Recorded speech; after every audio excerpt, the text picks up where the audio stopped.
Olá, chegamos à aula 11 do curso de circuitos acoplados magneticamente. Ainda continuamos com o tema considerações sobre energia. Aqui eu coloquei apenas energia para deixar o título mais compacto. E na aula de hoje nós vamos fazer um exercício. E o exercício resolvido é o problema prático 13.3 do livro Fundamento de Circuitos Elétricos dos autores Alexander Sadiko. Aqui eu tenho o enunciado desse problema prático, no qual solicita que se calcule o fator de acoplamento e a energia acumulada no circuito magnético em T igual a 1,5 segundo. Aqui eu tenho o circuito acoplado magneticamente, no qual se deseja que se calcule a energia acumulada quando T atingir 1,5 segundo. Vamos começar pelo fator de acoplamento, pelo cálculo do fator de acoplamento. O fator de acoplamento vale K. O vale K não, melhor dizendo, é representado pela letra K. K é igual a M sobre raiz quadrada de L11, L22, M a indutância mútua do circuito magneticamente acoplado. Então, M é igual a 1R. Deixa eu colocar um pouquinho mais para baixo. Raiz quadrada de L11, L22. Eu decidi chamar o circuito à esquerda de 1 e o circuito à direita de 2. Obviamente não faz a menor diferença se você chamar de forma inversa. Então fica 1 sobre raiz de 2, que dá igual a 0,707. Esse valor aqui, vou dar algum destaque, afinal de contas, é uma das respostas ao que foi solicitada, que especificamente aqui é o fator de acoplamento. É um fator de acoplamento relativamente alto, é uma indutância mútua que está firmemente acoplada. É a forma como se diz quando há forte acoplamento, ou seja, quando boa parte do fluxo criada por uma alcança a outra bobina. Vamos então agora à segunda parte, que é calcular a energia acumulada no circuito magnético quando T atinge 1,5 segundos.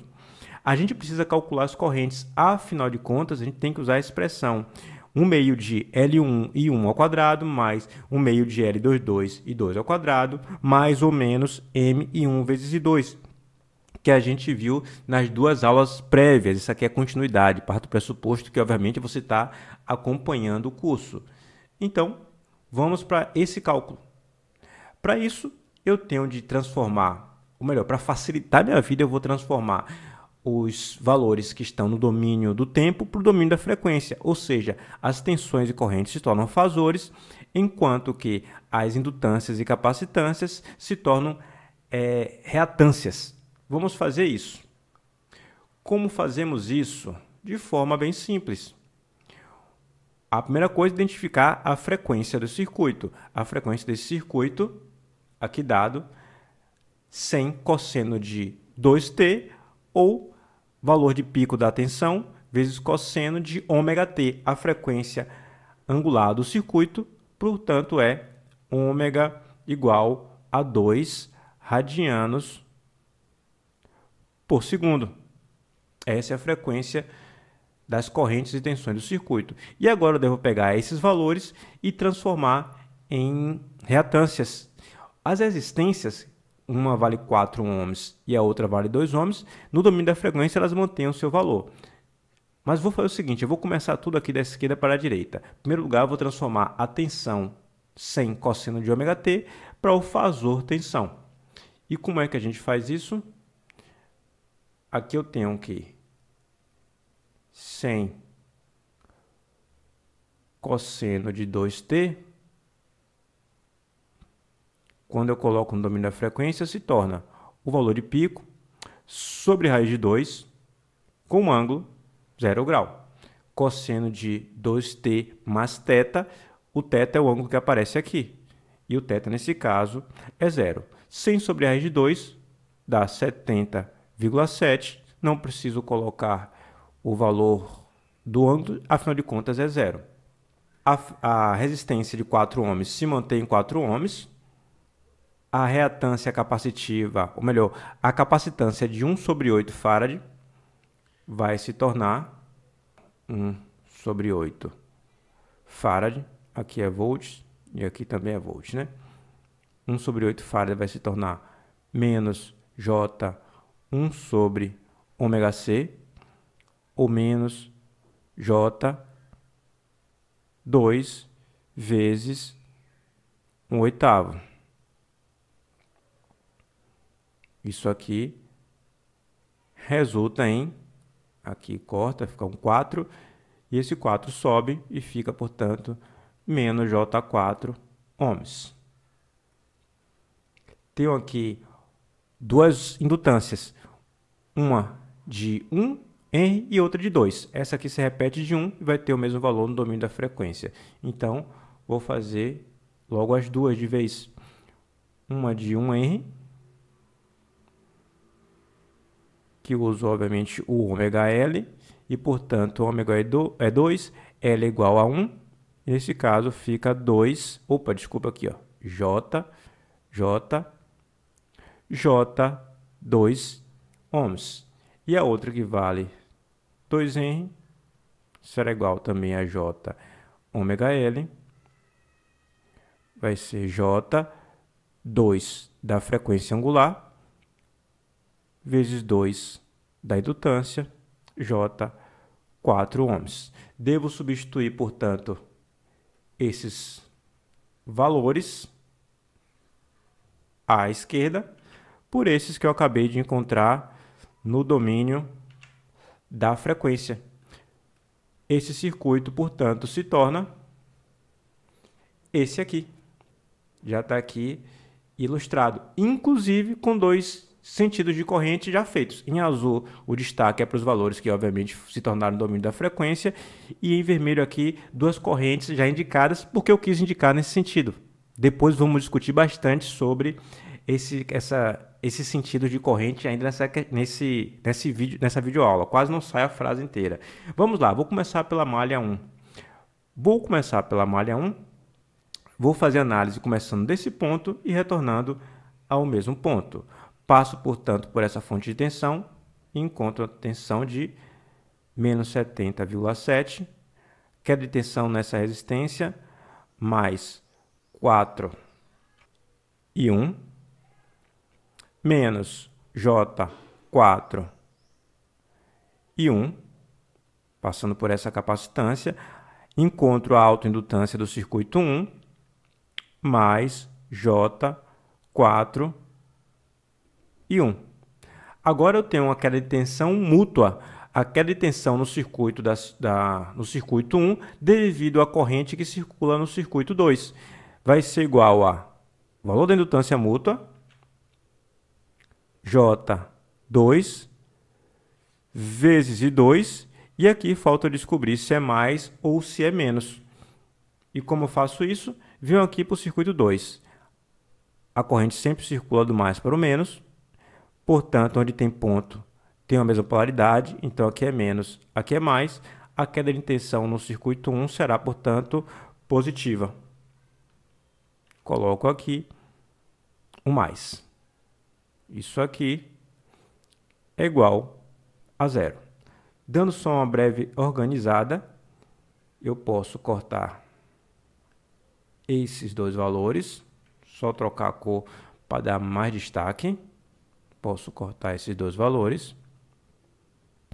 E tenho, portanto, que 4 e 1 mais J2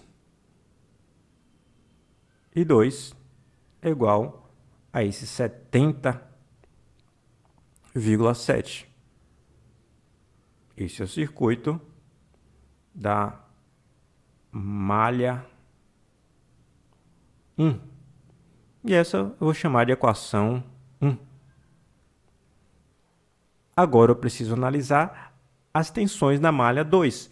Eu vou passar no sentido anti-horário, que é o sentido indicado para a corrente 2, pela resistência de 2 ohms e pela reatância que representa o efeito de autoindução do circuito 2, que vale J2 ohms. Então, já posso colocar aqui 2 vezes 2 mais J2 vezes 2. E agora eu preciso avaliar o efeito da indução mútua. Já vou avaliar logo também o sentido da polaridade, melhor dizendo, não o sentido, a polaridade em si. Mais e menos, onde tem mesmo ponto, tem mesma polaridade, menos e mais. Então, a gente sabe que a corrente I1 vai induzir uma tensão mútua na bobina 2 de polaridade positiva e de magnitude que vale J2 vezes I1.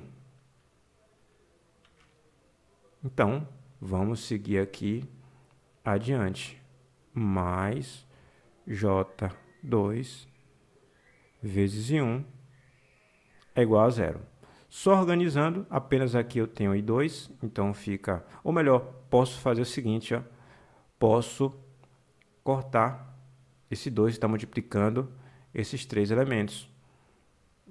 Aí fica mais fácil. Somente aqui eu tenho I1, então fica J I1 mais 1 mais J vezes I2 é igual a zero.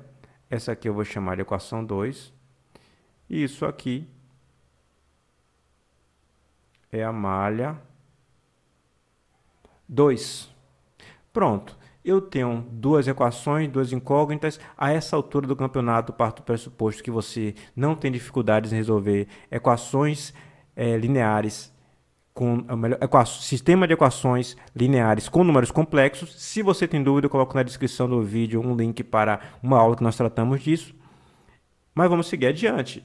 I1 e I2, você que faça as contas. Eu não vou fazer aqui no vídeo. Obviamente, já fiz anteriormente. Eu sei que I1 vale 13,865 com um ângulo de 11,31 graus em amperes, enquanto que I2 vale 9,8043 com um ângulo de menos 123,69 graus, também em amperes. Mas ele quer a energia no tempo igual a 1,5 segundos. Não existe como fazer o cálculo da energia no tempo quando você está no domínio da frequência. Você vai ter de voltar ao domínio do tempo naquele tempo específico. Então, eu vou colocar o I1 e o I2 no domínio do tempo. I1 vai ser igual a raiz de 2 vezes 13,865. Lembre-se que no Fazor, da forma como nós fazemos no nosso curso, o Fazor tem como módulo o valor eficaz. O livro de Fundamento de Circuitos Elétricos de Sadiku e Alexander, ele considera o módulo do Fazor a amplitude. Então, ele não precisa multiplicar por raiz de 2, mas nós dividimos por raiz de 2 lá em cima e precisamos voltar e multiplicar por raiz de 2 aqui nesse momento. Vezes cosseno, a frequência é igual a 2 vezes t, mais o ângulo de 11,31 graus. Fazendo essa conta, a raiz de 2 vezes 13,865 se encontra 19,609.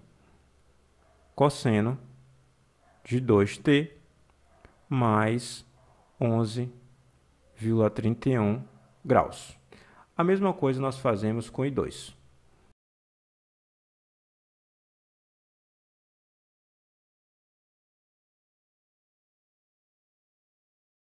Deixa eu diminuir um pouquinho aqui, só para caber também a unidade. Afinal de contas, a corrente no valor instantâneo também está em amperes. Para calcular o valor da energia acumulada, eu tenho de calcular o valor da corrente no tempo solicitado, que é o tempo de 1,5 segundo. Vamos calcular. Para t igual a 1,5 segundos, nós sabemos que I1 vale 19,609 vezes cosseno de 2 vezes 1,5 segundos, mais 11 11,31 graus. Note, aqui está em radianos por segundo e aqui está em graus. Obviamente que você não pode fazer a conta com ângulos em unidades diferentes, não pode somá-los. Você deve transformar um deles para a unidade do outro, né? Então, eu decidi transformar aqui esse 11,31 para radiano por segundo. Faço o contrário e, obviamente, vai dar a mesma coisa. Aqui vai dar 0,1974. Você deve calcular o cosseno dessa soma e depois multiplicar por 19,609. Você vai encontrar menos 19,578 amperes. E aqui o valor da corrente 2, que vai valer 13, só colocar aqui um parênteses, 13,865 cosseno de 2 vezes 1,5 segundo, mais, ou melhor, menos, desculpe-me, aqui o sinal é menos. 123,69 também transformado para radianos. Então fica 2,1588. Faça essas operações e você vai encontrar 9,242 amperes. E para calcular a energia, agora que sabemos os valores instantâneos das correntes, melhor, os valores instantâneos não, os valores instantâneos, os valores no instante igual a 1,5 segundo, dá para dizer isso também. A energia total acumulada somente no circuito magnético, né, no circuito completo, vai ser igual a 1 meio L11 e 1 ao quadrado mais 1 meio L22 e 2 ao quadrado. Vou colocar aqui, ó, um mais e um menos, M e 1 vezes 2. Nesse caso particular, cuja opção que eu fiz para o sentido das correntes me mostrou que a indutância mútua, ou melhor, a tensão mútua em ambos os circuitos deu positiva, então o valor que eu vou utilizar de polaridade, de sinal, vai ser o mais. Vou deixar aqui bem claro que vou utilizar o mais. Depois, fique atento, nós vamos discutir sobre essa polaridade, porque isso é muito importante. Devo apenas substituir os valores. L11 vale 2R, L22 vale 1R, I1 e I2 nós acabamos de encontrar, I1 e I2, e o M vale também 1R.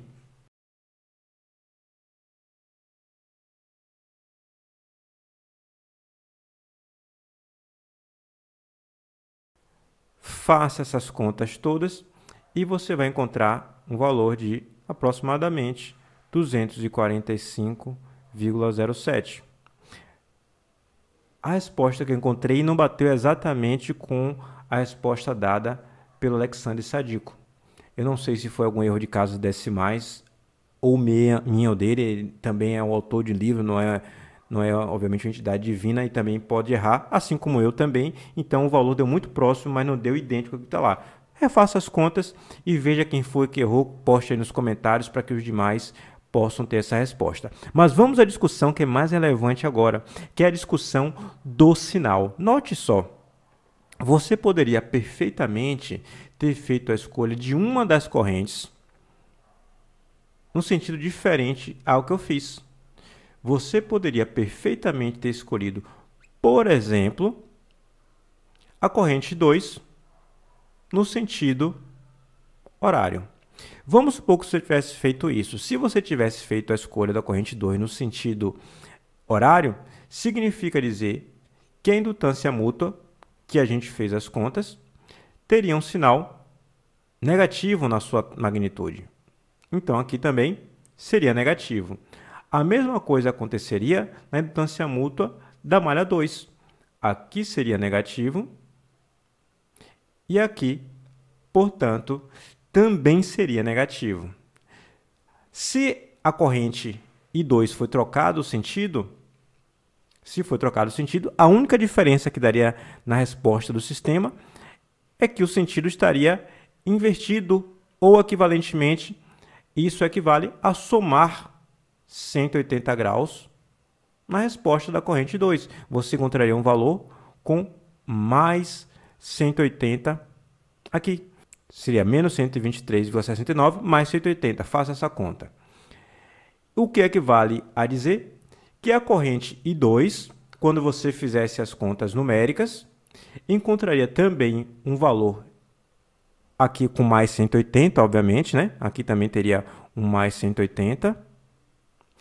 E quando você fizesse a conta do I2 dessa forma, teria um sinal negativo aqui. A única coisa que você fez foi alterar o sentido. Portanto, o sinal menos aparece para deixar bem claro que o sinal foi trocado. Ou melhor, que o sentido foi trocado. A pergunta que você pode estar se fazendo é: mas é que tá, quando eu fizer a conta de energia, o valor vai dar diferente se eu colocar um I2 negativo. Esse valor que está aqui nesse momento, quando eu faço essa multiplicação, ele subtrai dos demais, que obviamente são quadráticos e são positivos. Se eu coloco um menos aqui, obviamente esse valor fica positivo, porque vai se multiplicar com outro negativo, e em vez de subtrair, ele vai somar. Mas note, é aqui que entra a análise da polaridade também para a equação de energia.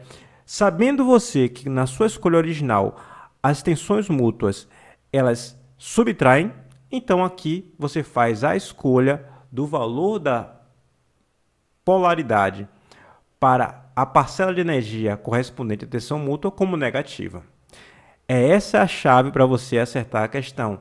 Se você encontrou tensões de acordo com sinais que você mesmo definiu para as correntes, nas quais as tensões se somam, a tensão mútua se soma à tensão autoinduzida, então o sinal é positivo. Porém, se você colocou correntes no qual a tensão mútua subtrai da tensão autoinduzida, então você deve colocar o sinal menos também na equação de energia acumulada no circuito magnético e você notará que a resposta dará a mesma coisa. Espero que você tenha entendido e gostado. Até a próxima aula.